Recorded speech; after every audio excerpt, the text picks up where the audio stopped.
Olá, seja muito bem-vindo ao nosso queridíssimo curso de psicopatologia. Meu nome é Elton Júnior, se você caiu de paraquedas aqui, sou psicólogo clínico há mais de 10 anos e aqui nesta playlist, às quintas-feiras, nós trabalhamos o curso de psicopatologia. Atualmente nós estamos lendo o livro do Paulo Dal Galarrondo, Psicopatologia e Semiologia dos Transtornos Mentais. E hoje nós vamos trabalhar o capítulo 30. Estou aqui com o meu livro na versão digital e nós vamos trabalhar aqui, portanto, o capítulo 30, Síndromes Maníacas e Transtorno Bipolar. Se tu ainda não é inscrito no canal, se inscreva no canal. Se esse resumo for legal para você, né, compartilhe, deixe um comentário aqui, né, compartilhe com algum amigo que esse conteúdo possa beneficiar, tá bom?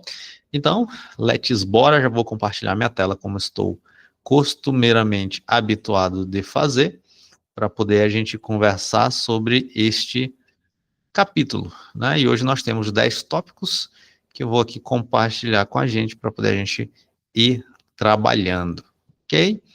Então, let's bora, vou compartilhar minha tela, você já está vendo a minha tela aí. Hoje eu não peguei nenhum cafezinho para acompanhar, infelizmente, porque eu tomei todo o meu cafezinho. Na sessão anterior, estava atendendo aqui uma paciente pela manhã, interrompi não, terminei os atendimentos da manhã, então agora eu vou aproveitar esse tempo para fazer já a gravação do nosso curso de psicopatologia. Então, nós vamos falar sobre o capítulo 30, intitulado, como eu já mostrei para você, Síndromes Maníacas e Transtorno Bipolar. Nós estamos trabalhando aqui nos últimos capítulos, os capítulos que falam sobre as síndromes, né? Então, são capítulos importantes, interessantes, porque a gente aqui efetivamente começa a entrar, vamos dizer assim, numa parte mais prática da psicopatologia, no sentido de chegar a uma possibilidade diagnóstica, né? Então, são capítulos importantes que você precisa prestar atenção e revisá-los sempre que possível. Outra dica que eu sempre dou é você pegar o DSM, o meu está atrás da minha cabeça, aqui. Você pegar o DSM e lê-lo, né? Ler os transtornos, aprender, lá tem a descrição fenomenológica do transtorno, e algo que, sem dúvida nenhuma, ajuda na tua escuta clínica. Então, vamos lá. Histórico e definição é o primeiro tópico que nós iremos trabalhar. O Dal Galarrondo vai iniciar citando Areteu da Capadócia, um grego, né, 150 anos antes de Cristo, em que ele vai fazer o quê? Ele já reconhecia a mania como uma variação do estado melancólico. Então a gente tem algumas evidências que apontam isso, né, que o Capadócio, ele ele tinha essas evidências de que havia uma alteração de humor, né? Então a gente tinha um estado melancólico, mas também tinha um estado de euforia, né? Um estado de mania. Então, mania, só para a gente diferenciar do senso comum, mania não é um hábito que você tem, né? Mania é o humor que está excitado. Então, é uma diferença, né? Então, quando a gente começa a estudar psicologia e a gente começa a ouvir mania, mania, mania, a gente tem o conceito do senso comum. Eu tenho mania de acordar tarde.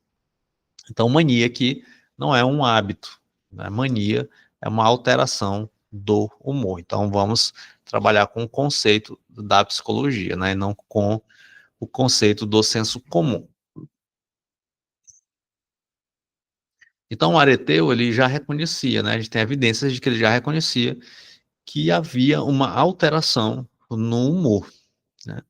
Só que foi apenas no século XIX, então nós temos aqui, que o transtorno bipolar foi reconhecido, vamos dizer assim, né? Foi mais claramente definido pelos alienistas, como, por exemplo, loucura circular ou loucura maníaco-depressiva, né? Eu acho que no ciclo da psicodinâmica ainda é usado muito a terminologia maníaco-depressiva, ou circular, né? Então, são terminologias que são usadas, né?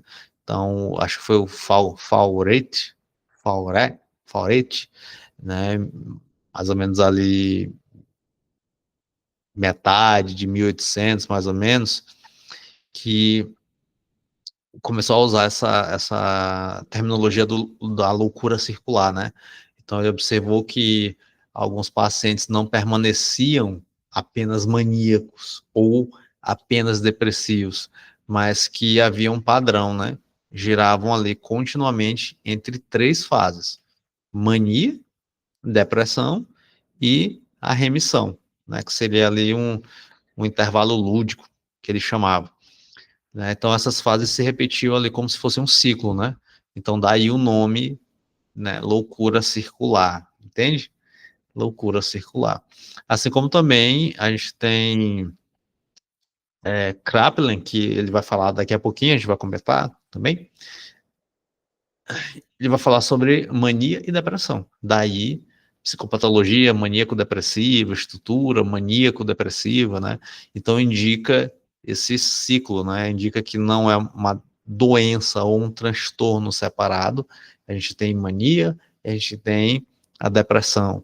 Não são transtornos separados, mas manifestações de um mesmo processo patológico, né? Então a gente tem essa nomenclatura, né? Maníaco depressivo, daí a explicação, né? Então a gente tem a periodicidade, a gente tem um ciclo, né? Então esses episódios a gente consegue observar, né, que eles formam ali um padrão clínico que lembra esse ciclo. E o paciente, ele alterna, né, esses dois opostos e existe uma unidade nos opostos, né? Então não são entidades separadas, né? Então existe uma unidade. Então tem esse ciclo, né? Então por isso que tem essa esse tipo de nomenclatura, né? E aí a nomenclatura foi mudando para o que a gente conhece hoje como transtorno afetivo bipolar. Ponto 2, a gente tem a sintomatologia da síndrome maníaca. Então a gente vai começar descrevendo aqui os sintomas da mania. Então, coisa importante aí para você prestar atenção. Então, a base da síndrome maníaca é a alteração do humor, a afetividade. Nós já falamos sobre isso lá na alteração de humor, vai lá no episódio da alteração de humor e assiste a questão da afetividade. E do nível de energia. Então, a gente tem a alteração do humor, como é que esse humor ele vai ser caracterizado na síndrome maníaca.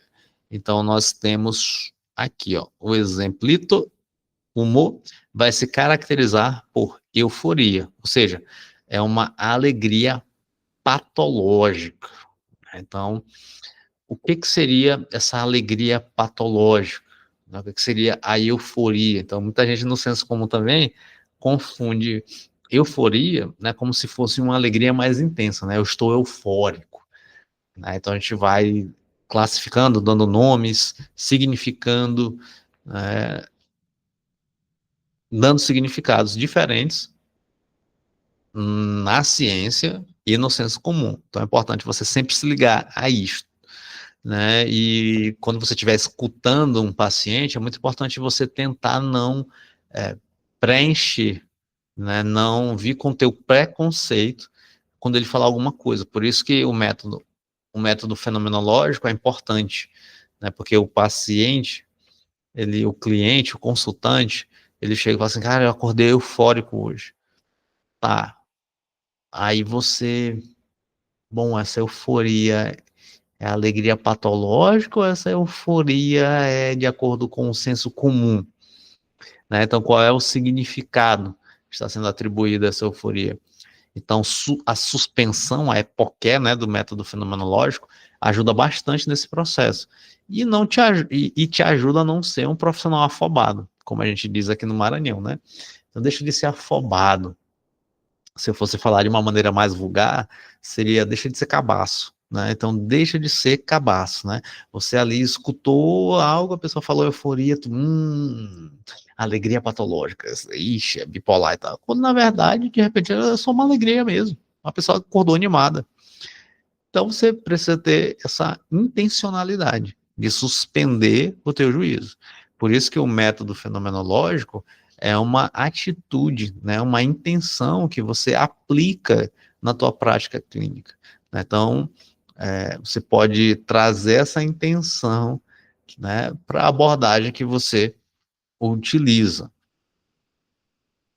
Então, nós temos alegria patológica. O exemplo de fala que eu coloquei aqui, não sei porquê, tô radiante.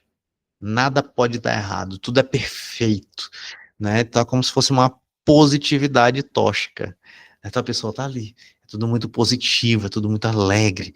Ai, que maravilhoso, nada pode dar errado hoje. Porque não sei, o céu amanheceu azul, né? Eu tô sentindo aqui uma energia, né? De nada vai dar errado, tudo é tão perfeito, né? Então a gente tem esse tipo de descrição. Então, tenta ter só um leve cuidado. Né? Então, tenta ter esse cuidado na hora de escutar esse tipo de descrição. A gente tem a elação, né, que é o segundo ponto aqui, que seria a expansão do eu. Então, como é que se dá essa expansão do eu? Né, aquele sentimento de poder, de importância, de invencibilidade. Então, a pessoa diz, eu não preciso de descanso, tenho poder, eu posso trabalhar 48 horas seguidas, né? Eu sou capaz de tudo.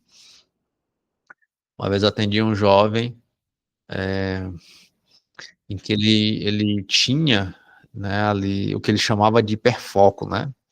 Hoje todo mundo tem hiperfoco, né? Eu tenho hiperfoco, então eu passo 2 dias sem dormir, ou dormindo pouquíssimo tempo. Mas de repente eu desanimo e tal.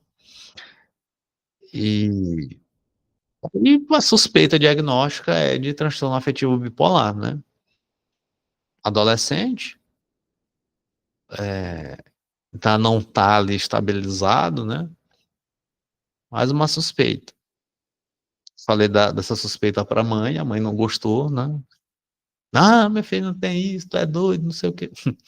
Ficou meio zangada, né? Falei, bom, uma suspeita, né? Tem que estabilizar ali a personalidade, já estava chegando ali no começo, né, da faculdade, mas ele dava bastante indícios da síndrome maníaco-depressiva, né? Então, ciclos, polarizações e uma unidade, né? Então, desde ali do ensino médio, passando por alguns períodos ali durante o ensino médio, até chegar na faculdade. Então, ele se envolvendo em muitas atividades, é uma característica, ter interesses específicos por assuntos específicos durante um tempo, né? Então, todas são características que podem apontar para um transtorno afetivo bipolar, né? Então, essa relação, né, expansão do eu, né? Então, eu pego aqui, faço foco no projeto e durmo 2 horas por dia e acordo com energia, né? E não me sinto cansado. Um outro sintoma é grandiosidade. Cadê aqui? Grandiosidade. Que a gente tem o quê? A gente tem essas crenças exageradas sobre a capacidade, né? Então, por exemplo, a gente tem um sentido de um exemplo aqui, né? Eu tenho um talento para ser presidente do Brasil, né? Tenho talento. Eu vou começar minha campanha hoje e a pessoa, né, se mete a fazer coisas que estão relacionadas ali quase que como se fosse uma megalomania, né? Estão relacionados ali a essa grandiosidade, né? Então, eu tenho capacidade para ser presidente, eu vou começar minha campanha hoje, né? E aí ela vai e começa a campanha, etc. Pode começar ou não, né, a campanha, mas ela tem esse pensamento, né? Então, eu penso que sou capaz, então eu vou lá e vou me candidatar. E a gente tem a irritabilidade marcante, né? Então, esse humor ele pode alterar, né? Alternar entre essa alegria e a irritabilidade, né? Então, a gente já sabe, porque a gente já viu isso em contos anteriores, que o humor excitado, ele pode ser irritadiço, né? Ele pode apresentar a irritabilidade. Então, a irritabilidade é essa característica do humor excitado, da excitação do humor. Então, isso pode acontecer. E agora vamos para os pontos da psicomotricidade e do comportamento, né? Então, a gente tem aumento Cadê? Psicomotricidade, aumento da atividade. Então, o aumento da atividade o paciente pode iniciar, abrir várias abas. Não tem, como a gente diz aqui no interior do Maranhão, não tem. Então, o pessoal do sul do Maranhão fala assim, não tem. Então, tudo é completado com não tem, né? Então, você vai sair desse curso de psicopatologia dominando o dialeto maranhense.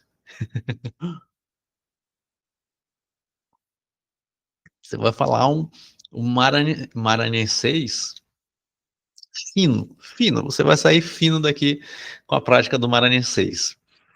Então, a galera do sul do Maranhão sempre termina as frases com não tem, não tem? Então, a gente tem o aumento da atividade. Tenho certeza que tu falou não tem aí, não tem? Então, o paciente, né, o cliente, o consultante, o consulente, qualquer nome que você utilize, ele abre várias abas. Ele inicia vários projetos ao mesmo tempo, sem terminar nenhum.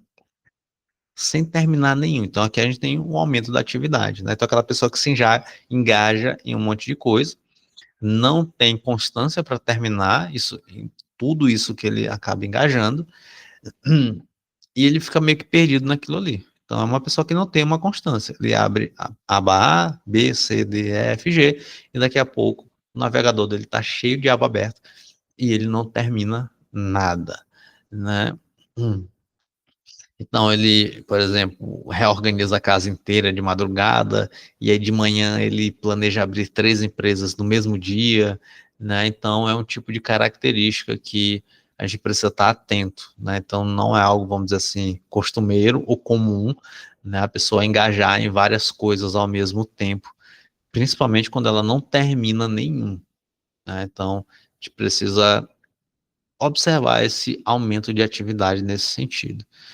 Nós temos o segundo ponto, que seria a agitação psicomotora. Isso daqui é mais característico, mais fácil de se identificar, né? A pessoa que se movimenta incessantemente, ela se levanta, anda, gesticula demais, né? Então, existe uma incapacidade de se permanecer sentado, por exemplo.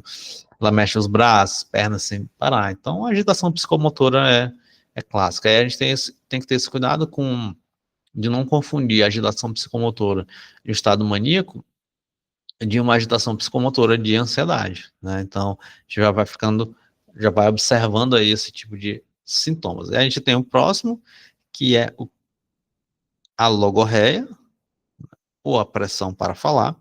Isso significa o quê? Que é uma fala contínua, acelerada, difícil de interromper, né? Então, não sei se você já atendeu alguém no estado maníaco, mas é aquela pessoa que tem a fala acelerada, né? Também é uma característica de pessoas ansiosas, né? Então, aquela fala muito agitada, muito acelerada, que a gente tem até dificuldade de interromper. Então, ela começa a falar e narrar, e uma história vai puxando a outra, ela vai encadeando várias ideias, ela vai trazendo características, explicando acontecimentos, e é como se ela estivesse ali falando no 2x e sem respiro o tempo todo. Parece aquelas edições dos Reels e dos TikToks, né? Que todo mundo acelera a fala, corta todo tipo de respiração e tá ali, né? Então, é, é interessante porque as edições dos vídeos curtos são edições maníacas. A gente pode dizer dessa maneira, né? São edições logorreicas, que é para quê? Para você não ter tempo de descansar, se distrair e você tá sendo estimulado o tempo todo, né? Então imagina só, né? Esse insight foi bom aqui, né? Eu vou até utilizar isso nas minhas postagens, né? As edições para vídeos de TikTok, Reels, são edições maníacas, nesse sentido, né? De que há uma logorreia, né? Há uma pressa para falar, né? Uma fala contínua, acelerada e que não se pode interromper, porque senão o usuário vai se distrair. Hum? Então a gente tem monólogos longos rápidos, pulando de um assunto para o outro, como eu falei, né? A outra característica da agitação psicomotora é o que, ó? Redução da necessidade de sono, né? Então, o exemplo que eu dei anteriormente, né? Atendi o jovem, dormia 2, 3 horas e acorda completamente disposto. Dormir é perda de tempo, tem muita coisa para fazer, né? Então, é isso. Então, já tive vários pacientes bipolares e que narram esse tipo de experiência, né? Quando estão ali, principalmente na síndrome maníaca. O paciente pode envolver-se em atividade de risco, como gastos excessivos. Então, atualmente, eu estou com um paciente bipolar em que ele acaba tendo gastos excessivos, né? Por exemplo, ele vai compra um carro. Pô, acabei de comprar um carro, ele troca o carro, né? Não consegue ter constância ali no carro, manter um carro durante muito tempo. Eletrônicos, né? Então, tem um foco aqui, vou comprar um eletrônico novo, vou comprar um negócio novo, vou me interessar aqui por uma tecnologia nova e acaba fazendo esse processo. Ou eu compro uma roupa cara, né, sem necessidade. Outra atividade de risco seria as indiscrições sexuais, né? Então a pessoa se envolve com múltiplos parceiros, por exemplo, mensagens inadequadas, comportamentos impulsivos. Eu não sei se foi ano passado, o ano, eu acho que foi nos últimos 2, 3 anos mais ou menos, repercutiu o caso, né, de uma mulher que se envolveu sexualmente com um morador em situação de rua, né, com uma pessoa em situação de rua. E aí viralizou, né? Viralizou na rede social e tal. Então, a gente chegou ali ao diagnóstico de que havia um transtorno afetivo bipolar e ela estava em crise maníaca. Crise maníaca, e aí ela simplesmente teve um comportamento impulsivo. Né? E aí foi esse comportamento ali em relação à atividade sexual, né? Ela se envolveu na atividade de risco, né? Nessa indiscrição sexual. Então ela fez o quê? Ela teve relação sexual, acho que foi no carro, se eu não estiver enganado, né? Teve relação sexual no carro com um morador em situação de rua. Né? Então é um absurdo ter esse tipo de relação em contextos, é, entre aspas, normais, sim.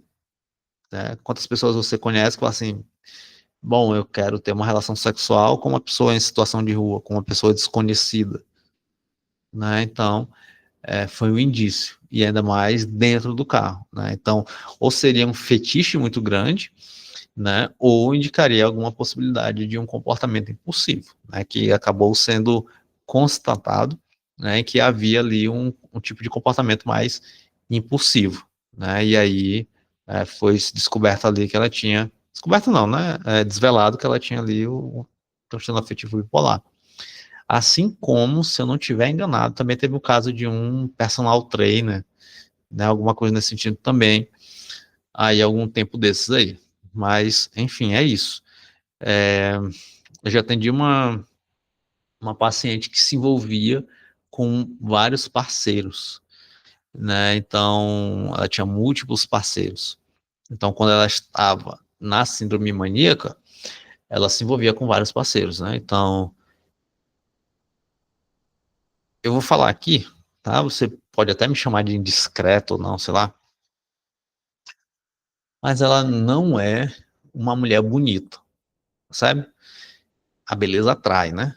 A beleza atrai, ser uma pessoa bonita, o homem, sei lá, é mais visual, enfim. Então ela não é uma pessoa, não é uma mulher bonita, né? É uma mulher que a gente olha assim, 10 mulheres e fala, essa aqui tá acima da média, essa daqui é outro patamar, chamou a minha atenção. Ela tem sua beleza, natural, normal, né? Não tem uma beleza que chame a atenção. Mas quando ela está na síndrome maníaca, atualmente já não a atendo mais, quando ela está na síndrome maníaca, ela consegue conquistar vários parceiros sexuais. Então ela mantém múltiplos. Ela se envolve com A, com B e com C ao mesmo tempo, mantendo 3 contatos, etc. Tá? À noite ela sai e consegue se envolver com mais um. Aí ela sai desse D, vai para casa do C, né? Sai da casa do C, já amanhece com B, né? Então tem isso, né? Tem esse tipo de comportamento. Ela tem isso sempre? Não. né? Somente quando está, né, no ciclo da mania. Então, quando ela ou está em remissão ou está em depressão, logicamente, ela não consegue fazer isso. Ela não faz isso. Não é que ela não consegue. Ela não faz. Ela não tem esse tipo de atividade de risco. E outro exemplo aqui são investimentos aqui insensatos, etc. Né? Então, isso daqui está ligado muito ao comportamento impulsivo, né? Hum, e aqui tem uma característica importante, porque a gente tem, de repente, pessoas que sofrem com TAB, que podem acabar investindo, entrando muito em negócio furado. Eu comecei aqui a investir em um negócio, interrompi isso daqui, pô, vou investir nesse outro negócio aqui, vou investir numa nova onda aqui, vou investir num outro ponto aqui, e a pessoa acaba gastando dinheiro em negócios sem fundamento, né, tendo aquela convicção, não, vou ter um sucesso garantido. Então, esse é um ponto de se observar. Né? Isso gera muito sofrimento para a pessoa, para as pessoas que convivem com essa pessoa, né? Terceiro ponto, cognição e pensamento. E aí, tá boa? A aula de hoje tá bacana? Tá legal? Não é aula, né? Eu digo que é sempre. Eu não tô dando aula aqui, né? Eu tô sempre lendo o texto e tentando explicar um pouquinho, né? Às vezes com exemplos de experiência que eu tenho, outras vezes com exemplos que eu sei que são mais característicos ali no cotidiano, né? Então, cognição e pensamento. A gente tem o taquipsiquismo, né? Que é aqui, ó. Cadê? Taquipsiquismo, aceleração do pensamento. Né? Então,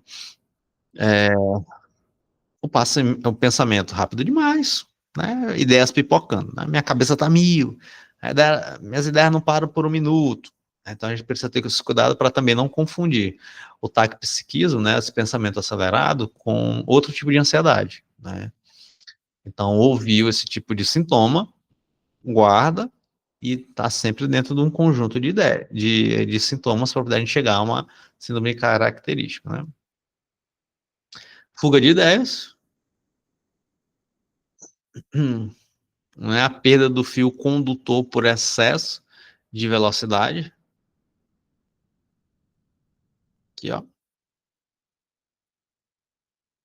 Né? Então, por ser muito rápido, o paciente, a pessoa, acaba se perdendo na coerência. Ela muda de assunto constantemente. Então, um exemplo anteriormente, ela começa falando de trabalho, aí ela vai para um projeto de viagem, aí ela comenta sobre uma invenção revolucionária, aí ela lembra de um, sei lá, um parente distante, aí ela vai para o jogo do Flamengo, né? Aí depois ela lembra que a avó morreu, né? Tudo isso em segundos, né? A fuga de ideias também é uma característica de ansiedade, tá? Então a gente tem que ter sempre essa ressalva, sempre esse cuidado. Para você ouvir o sintoma e colocá-lo dentro do contexto. Depois da fuga de ideias, distraibilidade, né? Ou seja, a atenção instável. Né? Então, qualquer estímulo externo acaba desviando a atenção dessa pessoa. Né? Então, interrompe o assunto porque ouviu a buzina lá fora. Viu o objeto brilhando, distrai. Né? Então, tem uma distraibilidade muito grande. Depois, ideias de grandeza e poder, né? Podendo chegar ali a delírios, né? Então, podem ir desde exageros plausíveis até delírios francos. Por exemplo, sou o maior artista da minha geração. Né? Essa é uma ideia supervalorizada, né? Então, sei lá, tá vendo ali no meu canto, eu tenho um contrabaixo ali, né? Dois contrabaixos ali, eu toco. É vou lá e digo assim, eu sou o melhor baixista de São Luís. Aí é loucura. Mais uma expressão aí para você guardar do Maranhenses. Aí é loucura, meu preto. né? Tu tá vacilando. Aí a gente, aqui em São Luís, no Maranhão, a gente fala, tu é doido. Tem o senhor, né? Senhor, tu é doido. Que diabo é que tu é o maior baixista de São Luís, o melhor baixista de São Luís? Tu é doido, maluco. Tá vacilando. Então aqui a gente tem uma ideia que parece ser uma hipérbole, né? Mas a gente, dentro do contexto, a gente precisa prestar atenção a esse tipo de fala. Não é uma hipérbole. Ah, sou o maior artista, sou o maior baixista da minha geração, sou o maior baixista de São Luís, sou o melhor baixista de São Luís. Ou é um orgulho e uma soberba, né? E aqui a gente teria uma outra doença, que seria uma doença moral, né? Ou é uma ideia de grandeza, né? Então a gente tem que avaliar. É, uma questão de delírio poderia ser assim, até a missão de salvar o mundo, né? Tem uma missão divina de salvar o mundo, eu tenho que salvar o mundo. Né, em contextos religiosos, daqui aparece mais. Né? Então a gente tem que ter esse cuidado. Né?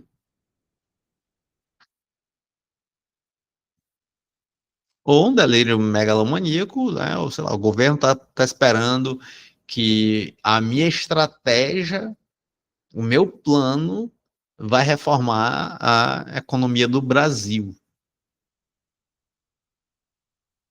Então são sintomas que a gente precisa prestar atenção, né? Para ter cuidado ao estabelecê-los.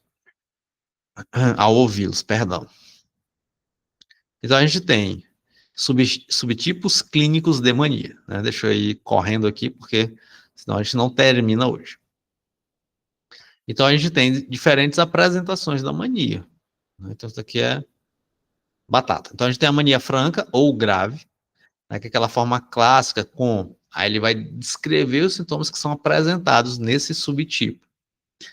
Taquipsiquismo acentuado, euforia, aceleração motora. Né? Em idosos pode se aparecer ali como uma mania meio que confusa e se assemelha ao delírio, né? Então a gente tem uma predominância. Isso daqui você, ó, leia com atenção e guarde no coração.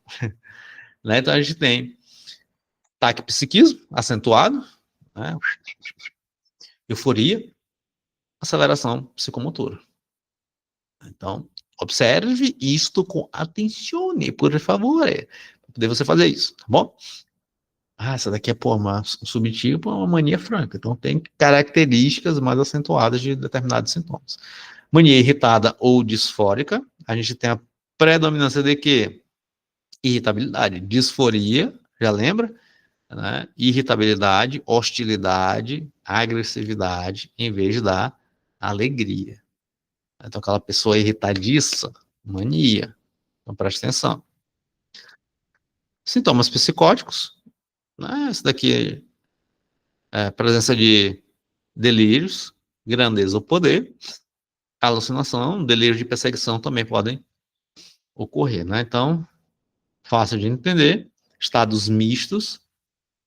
Então, a Dal Galarronda destaca a importância dos estados mistos, onde sintomas maníacos e depressivos coexistem ou se alternam rapidamente. A gente tem o Kraepelin, né, que eu citei ainda há pouco, ele vai indicar esses subtipos, né? A mania ansiosa depressiva, mania com pobreza de pensamento, mania inibida, né? Entre outros, certo? Então, a gente pode observar este subtipo. Cadê? Peraí. Sintomatologia, subtipo, estados ansiositos.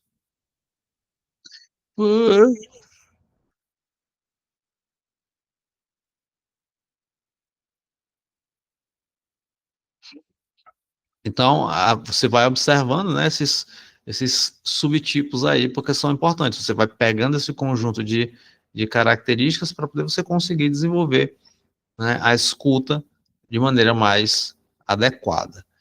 né? Então, essa mania ansiosa ou mania com ansiedade predominante, o humor é expansivo, né? Como a gente tem na mania, certo? Então, isso aqui é importante a gente compreender. Mas o que que acontece?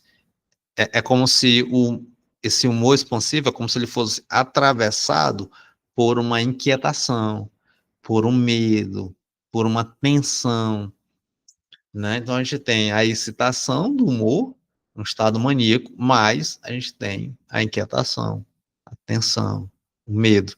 Daí a característica de ansiedade. Né? Então, por exemplo, o paciente está eufórico, né? Ele fala rápido, com grande energia, mas aí ele demonstra uma preocupação. Aí diz assim, cara, lembra do eufórico, né? Tô cheio de ideias, tô me sentindo muito bem, o dia vai ser perfeito, estou maravilhoso, mas algo vai acontecer. Tensão, né? Preciso resolver tudo agora. Não ó, preocupação, não posso perder tempo. Né? Então a gente tem isso, né? Tem uma sensação meio que de urgência catastrófica, né? Então preciso dar conta agora, senão o mundo acaba. O que, que vai acontecer? Não sei, não faço a menor ideia, mas o mundo pode acabar, né? Então aí a gente tem esse tipo de característica. É, já nessa, cadê aqui? Já na mania depressiva, né? Então deixa eu destacar aqui para você, a gente tem a ansiosa, né? A gente tem a depressiva. A gente pode chamar ela também de disfórica, né? Lembra sempre disso. E aí o exemplo seria o quê? O paciente ele está acelerado, ele está inquieto, ele inicia mil tarefas, mas ele tem raiva, mas ele se sente triste, né? Então ele diz, cara, ó, eu tô péssimo, tudo me irrita, ninguém presta, mas não consigo parar. Ele está acelerado, ele está fazendo, mas tudo está irritando. Né? Então a gente tem a tristeza, né? Seria essa tonalidade de tristeza, ou a tonalidade disfórica. Lembra sempre que o humor, né? Você volta aí no vídeo sobre humor, ele dá essa cor. Né? O humor é aquilo que dá cor, né? Para as nossas experiências, né? Essa expressão maranhense aí para você guardar, éguas. Então, éguas é uma exclamação. Então, eu estalei aqui as minhas costas, falei, éguas? Estalou muito, exclamação. Então, a gente tem essa tonalidade disfórica da irritabilidade, né? Depois, nós temos mania com probeza de pensamento. Então, mania com probeza de pensamento, ou a gente pode chamar também de inibição ideativa. Aqui, aqui parece ser meio que algo, como é que eu posso dizer? Algo contraditório, parece ser algo paradoxal. Né? Por quê?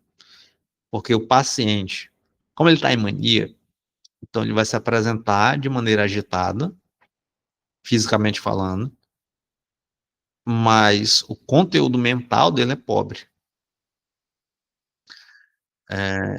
Então, por exemplo, o paciente ele anda pelo quarto sem parar, ou seja, está agitado fisicamente, né? Ele mexe em objetos, mas tem falas de frases curtas, repetitivas, né? Preciso sair, preciso sair, preciso sair. E ele não consegue desenvolver ideias. Então a gente tem a motricidade acelerada, a gente tem um discurso repetitivo estereotipado, né? Tem uma falta de produção, né, ideativa elaborada, né? E a gente tem uma característica assim de de um barulho mental sem conteúdo. Né? Então tem uma pobreza ali. Então vai observando isso. Deixa eu botar aqui no Meet. Mania inibida. Então a gente tem o humor maníaco, né, uma euforia interna, só que externamente há uma inibição motora ou verbal. Então também parece ser um paradoxo, né? Então o paciente permanece sentado, quase imóvel, com um sorriso inadequado, olhar brilhante. Quando ele fala, ele diz: estou ótimo, maravilhoso, radiante, mas não consigo me mover. Né? Então, essa inibição motora seria um paradoxo ao movimento interno. Né? Nós temos. Deixa eu ver aqui o que mais. Acho que é isso. Né?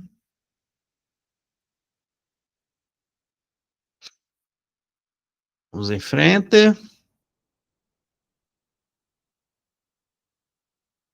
Ciclotimia.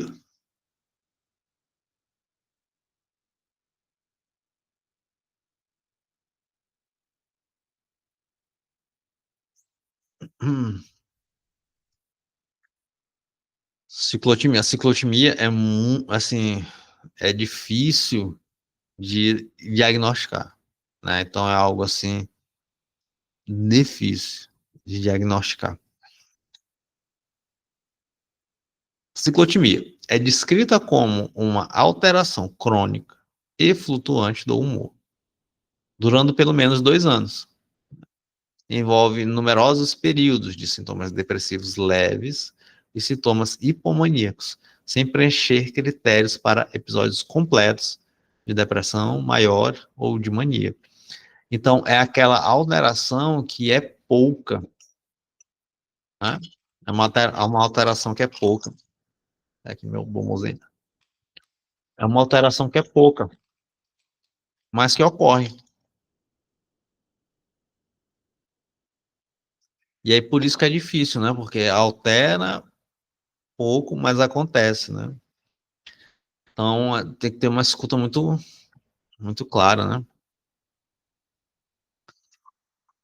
Que é aquilo que é um padrão é um padrão emocional cíclico, né?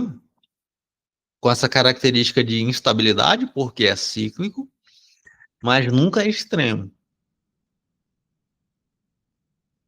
Né? Então é muito difícil. E muitas vezes esse cíclico, né?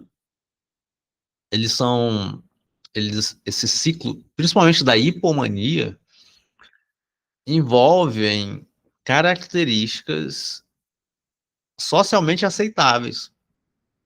Então, quando a pessoa ali, de repente fica mais falante, ela fica mais sociável que o habitual, ela se sente cheia de energia, né? Então, muitas vezes, a hipomania, ela tem uma difícil caracterização. Né? Às vezes é difícil mesmo assim para a gente chegar e falar assim, poxa, cara, hipomania. Não, é difícil. Por quê? Porque muitas vezes envolve uma aparência de sociabilidade. Quanto mais sociável.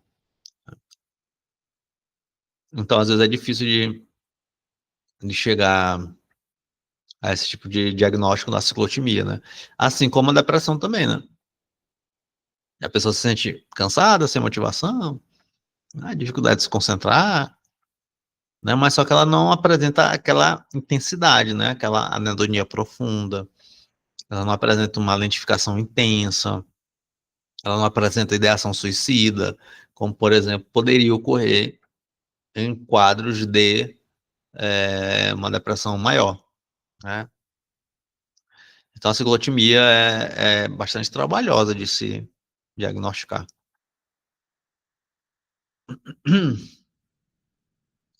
Aqui nós temos a epidemiologia, que eu vou deixar aqui no material, você pode também acessar lá, que eu não vou me aprofundar aqui. Né? No Brasil, estudos indicam uma prevalência de tipo 1 e tipo 2, cerca de 1,5% na população nos últimos 12 meses.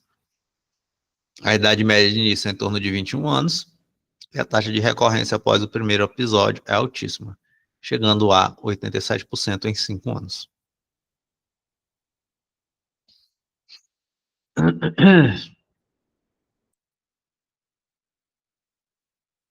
Critérios diagnósticos, né? Aí vão ter vários tópicos, deixa eu ver se é nesse tópico aqui.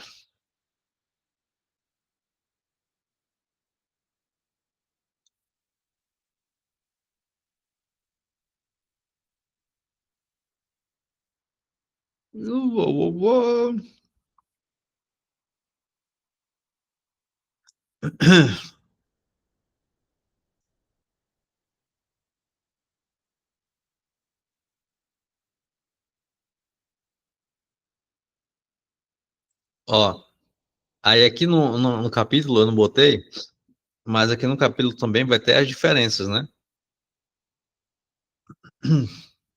Do transtorno bipolar tipo 1 para o tipo 2, né? Então vou ter aqui as explicações dos transtornos, né? Então acesse lá. A gente tem só diferenças de características, né? Mas é importante você conseguir ali, eita, conseguir saber essas diferenças. Ok?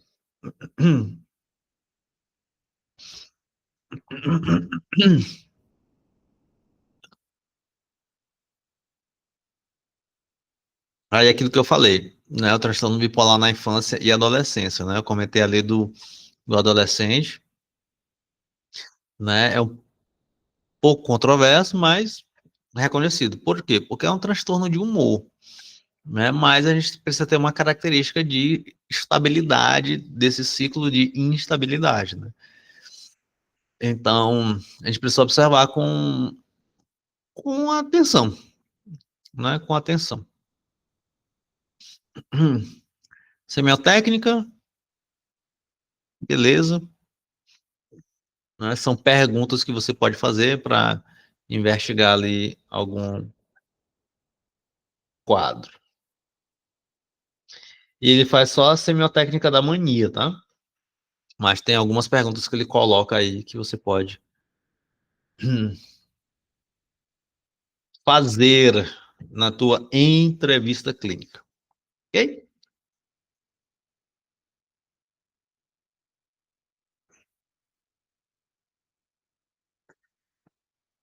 Eu acho que é isso. Se este encontro de hoje aqui, esse é o nosso episódio de hoje do nosso curso de bipolaridade, do nosso curso de psicopatologia, se fez sentido para você, deixa o like aí, deixa um comentário, tiver alguma dúvida. Se você ainda não é inscrito no canal, se inscreva no canal.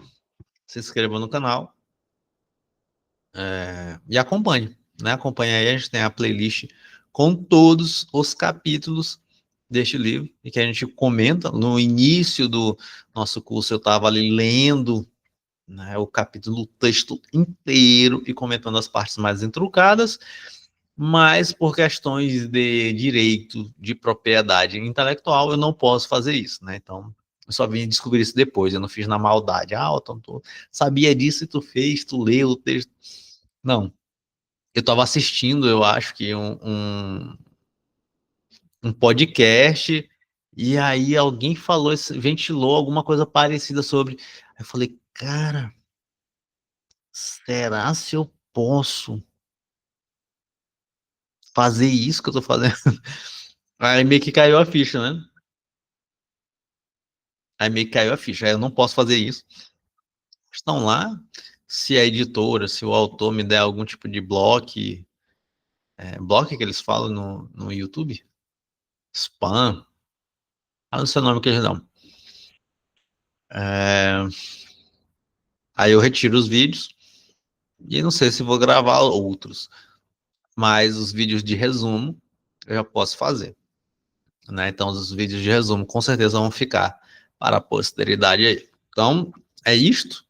Deixa eu interromper a minha gravações e até a próxima quinta, até o nosso próximo vídeo, que será o capítulo 31. Estamos quase acabando. Vamos lá. Persevere. Beijos.